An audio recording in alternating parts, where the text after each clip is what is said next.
자, 최근 며칠 전에 저희들이 관심을 가지고 지켜보고 있었던 역 헤드앤숄더가 터져주면서 비트코인이 9120불대까지 상승했습니다. 그와 동시에 알트코인들도 힘을 내주고 있는데요.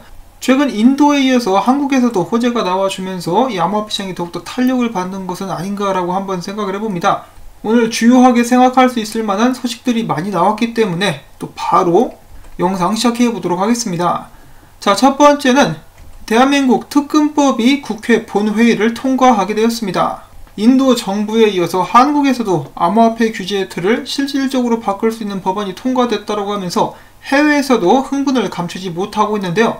뉴스 아시아 같은 경우는 암호화폐 거래를 전면 합법화하는 법안이 국회를 통과함으로써 한국의 이용자들이 합법적으로 디지털 통화를 거래하고 보유할 수 있게 되었다라고 전달을 하기도 했습니다.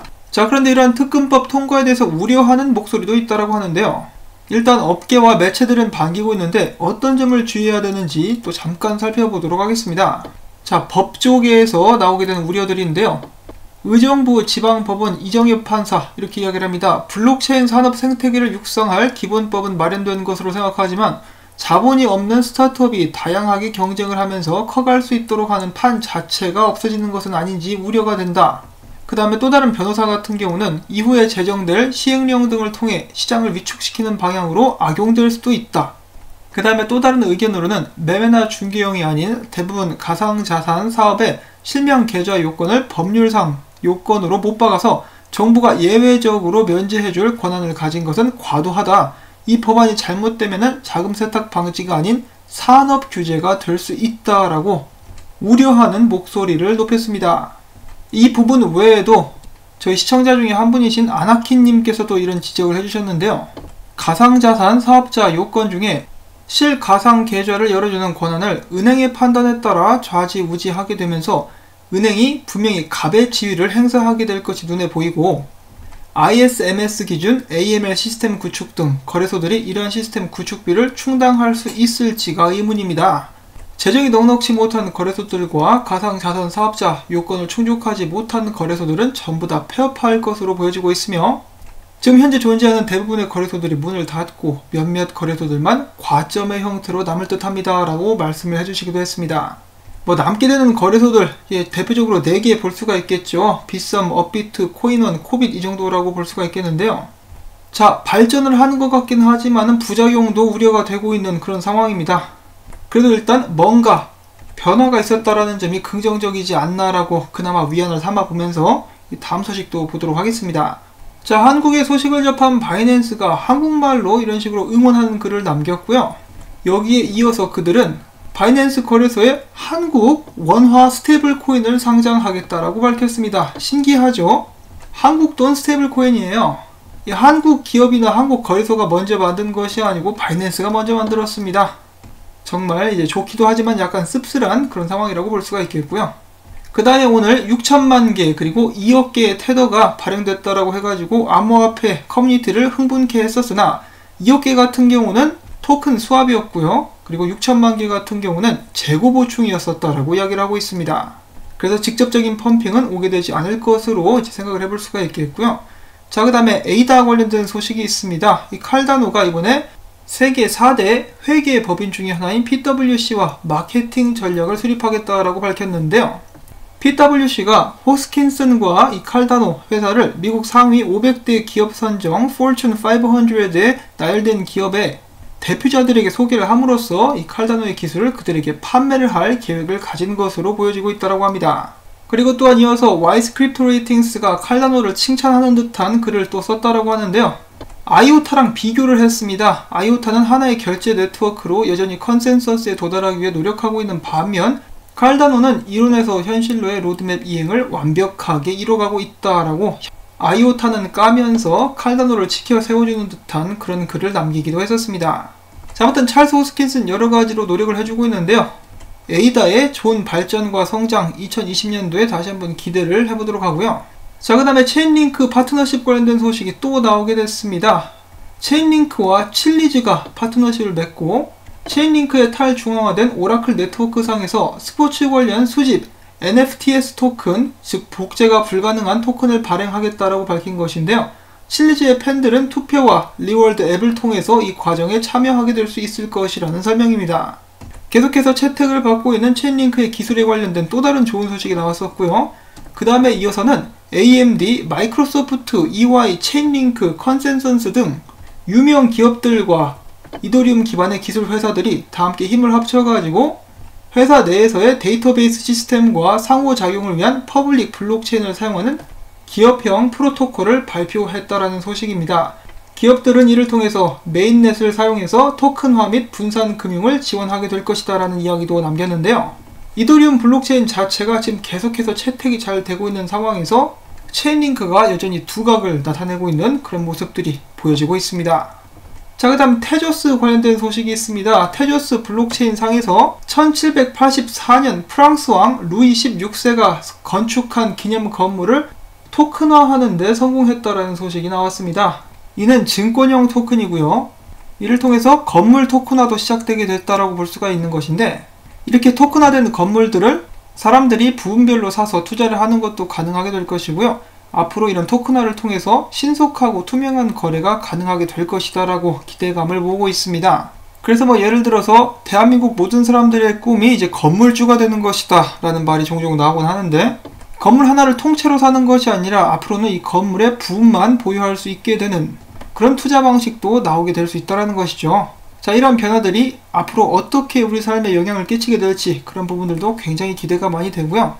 자, 그 다음에 암호화폐 거래 플랫폼 크립토닷컴에서 재미있는 행사를 진행을 하고 있습니다.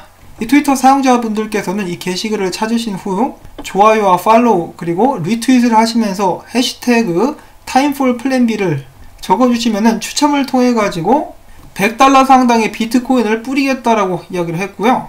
저도 참여를 했습니다. 혹시라도 누가 알겠습니까? 운이 좋으면 저도 걸릴지. 자, 그리고 이어서 마찬가지로 크립토닷컴 거래소에서 트레이닝 아레나, 트레이닝 대회를 개최하겠다라고 하는데요. 링크 배틀이라고 하네요. 체인링크 배틀인데 대회 날짜는 다가오는 3월 9일부터 3월 14일까지입니다.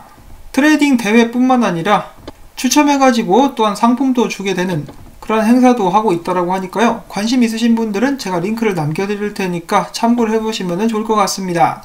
또한 이 거래소에 가입하기 위해서 제가 남겨드린 링크를 통해 앱으로 가입을 하게 되시면 저에게도 도움이 좀 됩니다. 많은 참여를 부탁드리면서 다음 소식 보도록 하겠는데요. 저스틴 선의 새로운 웨이보 계정이 다시 한번 차단당했다라는 소식이 나왔고요. 그 다음에 중국 기업인 채굴업체 카나안이 또다시 집단소송 위기에 처한 것으로 나타났다고 합니다. 소송인 측에서는 카나안이 IPO 과정에서 많은 문제들을 숨겼고 허위 및 잘못된 진술로 투자자들에게 손해를 입혔다라고 주장을 하고 있습니다. 자, 그리고 이어서 오늘 중국의 스캠 프로젝트였었죠. 플러스 토큰 의심 주소로 13,112개의 비트코인이 이체가 됐다라고 하는데, 이체의 목적은 불분명한 상태다라고 이야기를 하고 있습니다. 부디 시장에 던져지지는 않기를 한번 바라보고요. 그 다음에 리눅스 재단의 주도로 출범한 하이퍼레저라는 스마트 계약을 구현할 수 있는 오픈소스 기반의 프라이빗 블록체인 프로젝트가 있죠. 여기에 월마트가 합류하게 되었다라는 소식이 나왔습니다. 자, 그 다음에 짧게 쉬어가는 시간 보도록 하겠는데요. 이 사각형 사과를 만드는 방법이라는 영상입니다. 자, 보시면은 플라스틱 껍데기에 이 사과를 집어넣은 후 이렇게 키우게 되면은 사각형으로 사과가 자라난다고 하네요. 귀엽네요. 자, 그러면 이어서 비트코인 관련된 소식 또 보도록 하겠는데요. 노벨 경제학 수상자 미국 존스 홉킨스 대학의 스티븐 한케는 다시 한번 비트코인을 이번에 또 비방을 했다라고 합니다. 그는 트위터를 통해서 암호화폐는 김정은의 핵 실험에 이용되므로 전염병을 피하듯이 비트코인을 멀리해야 된다라고 이야기를 했는데요. 이 김정은이 때문에 비트코인이 욕을 먹고 있는 그런 안타까운 상황이라고 볼 수가 있겠습니다. 자, 그 다음에 비트코인 해시레이트가 다시 한번 상승하게 되면서 최대치를 기록을 했다라고 하는데요. 이에 대해서 중국계 마이닝 풀 공동 창업자는 이렇게 이야기를 했다라고 합니다. 하루 이틀 만에 해시율이 15% 상승하는 것은 불가능한 일이다. 이는 랜덤 요인 때문이다 라고 이야기를 했는데, 이런 해프닝이 있었다는 거 여러분들께 잠시 소개를 해드리고요. 그 다음에 뉴욕 소재 발전소에서 천연가스 발전을 통해 가지고 비트코인 채굴 장비 7,000대를 돌려 가지고 하루에 비트코인 5.5개를 채굴한다는 계획을 발표를 했다고 합니다. 하루에 5.5개 꽤 많이 캐내고 있네요. 부럽습니다. 자, 그 다음에 짧게 이런 소식이 나왔습니다. 지금 현재 비트코인이 1만 달러를 향해 움직이는 3가지 이유. 첫 번째는 인도 대법원 판결, 두 번째로는 한국 특검법 통과, 세 번째로는 증시 급락이다 라고 이야기를 하고 있는데요. 일단 조금 더 상황을 지켜보도록 하겠습니다. 자, 한편 코인데스크에서는 비트코인이 200일 이동평균 방어에 성공함으로써 9,550달러까지 상승에 대한 발판을 마련할 수 있었다라고 이야기를 하고 있네요. 자, 그런데 9,550달러까지 상승한다라고 하는 것은 아직은 좀 이른 그런 섣부른 판단이라고 볼 수가 있겠는데요. 지금 역 헤드앤숄더가 터져서 나왔습니다. 그래서 목표가는 일단 9,200불 정도가 된다라고 해요. 그리고 제가 지금 영상을 만들고 있는 이 순간 비트코인은 저항에 맞고 내려와가지고 9,040불대까지 하락하고 있는 상황입니다.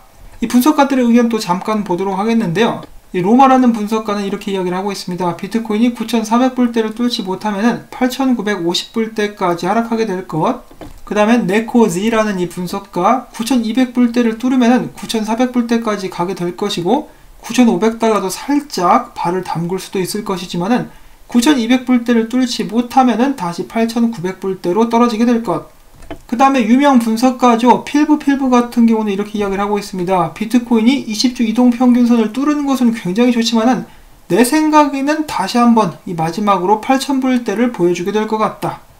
그러면서 과거에 있었던 차트와 비교를 해주게 되는데요. 과거에도 역 헤드앤숄더를 보여주면서 급격한 하락 후에 임시적으로 반등을 했었으나 다시 한번 하락하게 되는 모습을 확인을 할 수가 있었습니다. 이대로 간다라면은 조만간에 비트코인이 좀 더 떨어지게 되지 않을까라고 생각을 해볼 수가 있겠죠. 그런데 이때와는 또 상황이 다르기 때문에 어떻게 가게 될지는 좀 더 지켜봐야 될 것 같습니다. 자, 그 다음에 이어서 조시 레이저는 이렇게 이야기를 하고 있는데요. 비트코인이 8,900불대로 마찬가지로 한번 떨어졌다가 상승을 시작하게 될 것.